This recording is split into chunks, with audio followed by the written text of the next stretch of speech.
सतगुरु जोगी पीर धाम से बाबा जी के अखंड धुने में लगा हुआ चिमटा जो ये क्या ज्ञान देता है इसको समझेंगे। तो चिमटे में दो डंडे होते हैं। ये दोनों डंडे अंदर जाने वाले और बाहर आने वाले श्वास को दर्शाते हैं। प्राण और अपान वायु को। अंदर जाने वाला श्वास रीढ़ की हड्डी जहाँ खत्म होती है मूलाधार चक्कर वहां तक जाता है। बाहर आने वाला श्वास हृदय से बाहर आता है। ये डंडा दोनों अभी बराबर नहीं है। ये तकड़ी बराबर नहीं है, चिमटा बराबर होता है। धीरे धीरे नाम जप करने से हम इन दोनों डंडों को चिमटों की तरह बराबर करते हैं। औलक औलक औलक। मंत्र मंत्र को बोलने वाला और मंत्र को सुनने वाला, ये जब तीनों एक चीज ही होती हैं। मंत्र मंत्र को बोलने वाला और मंत्र को सुनना, इसकी त्रिकुटी जब बनती है तो ये दोनों एक होने लगते हैं, प्राण अपान। और इनका आपस में औलक औलक औलक औलक औलक औलक। तो प्राण वायु में अपान को रोकना और अपान में प्राण को रोकना, इस तरह से हवन होता है। प्रैक्टिस करते हैं जोगीनाथ लोग। तो उससे क्या होता है, ये चिमटा एक बराबर होने लगता है। फिर ऊपर चिमटे के तुमने देखा होता है एक सर्कल लगा होता है। तो धीरे धीरे ये बराबर होने के बाद ऊपर चढ़ने लगती है हमारी सुरती ऑटोमेटिकली। धीरे धीरे करके इन दोनों का आपस में कुंभक होने लगता है।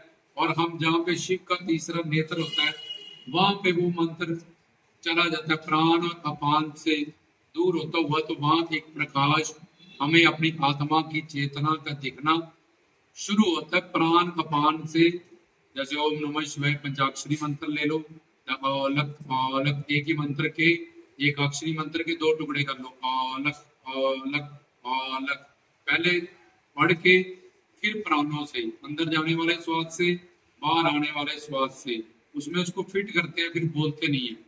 औलक, अंदर जा रहे हैं तो अ बनाओ, बाहर आ रहे हैं लक बनाओ। जब पूरा अंदर भी अलग बनाओ बाहर भी अलग बनाओ।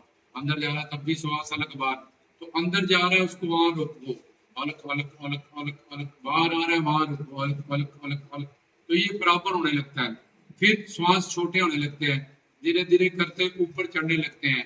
अलग अलग अलग अलग अलग अलग करते करते एंड में वो एक बिंदु पर रुक जाते हैं। वहां एक प्रकाश हमें अपनी आत्मा का दिखता शुरू होता है, उसको तीसरा नेत्र कहते हैं।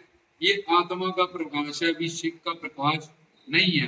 तो यहाँ से कह रहे हैं जी 9 खिड़कियां बाहर खुली हैं, 2 आंखें, 2 कान, 2 नासिका के छेद मलमूत्र त्याग करने के लिए 9 खिड़कियां बाहर खुली हैं। पर 10वें द्वार का जो रास्ता है, दरवाजा है, वो अंदर को खुलता है। तो अब वो उस दरवाजे पे पहुंच गया है जहां से उसकी अब अंदर की यात्रा, उसने अंदर समुद्र के ऊपर ऊपर लहरें होती हैं, गहराई में उसके शंख हैं, सिप्पियां, रत्न है। ऐसे ही वो अब अंतरात्मा में अपनी उतरेगा, अपने अंदर की खोज करेगा। जो ब्रह्मंडे सोई पिंडे वाणी में लिखा है, आध्यात्मिक दुनिया में प्रवेश करने की उसकी तैयारी हुई। तो उसके बाद धीरे धीरे धीरे औलक औलक मंत्र उसके इधर आ जाएगा, कुंभों को हो जाएगा। शब्द से चढ़ा था, फिर प्राणों की क्रियाएं उसने सीखी, गुरु से सीखा ये सब कैसे होगा।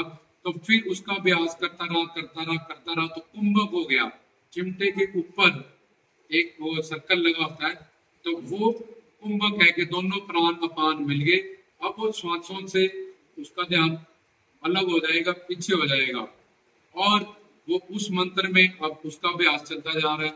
अलग अलग अलग अलग अलग, और एक प्रकाश, उस प्रकाश में उसको आनंद फील होता है, सुकून फील होता है कि मेरे अंदर यार इतनी लाइट पड़ी है। मैं तो ये सोचता था मेरे अंदर अंधकार ही है, सिर्फ ये एक अलग पूरी दुनिया है मेरे अंदर, क्योंकि उसकी शुरुआत हो जाती है।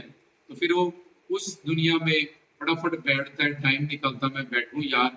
वो बिना चिंतन के, बिना सिमरन के, बिना भक्ति के, नाम जप के वो रह नहीं पाता, क्योंकि उसको कुछ मिलना शुरू हो जाता है। तो पहली बार वो 10वें द्वार के 100 दर 100 घर वाणी में लिखा है कि वो दरवाजे पे पहुंचा है, अभी घर पे नहीं पहुंचा।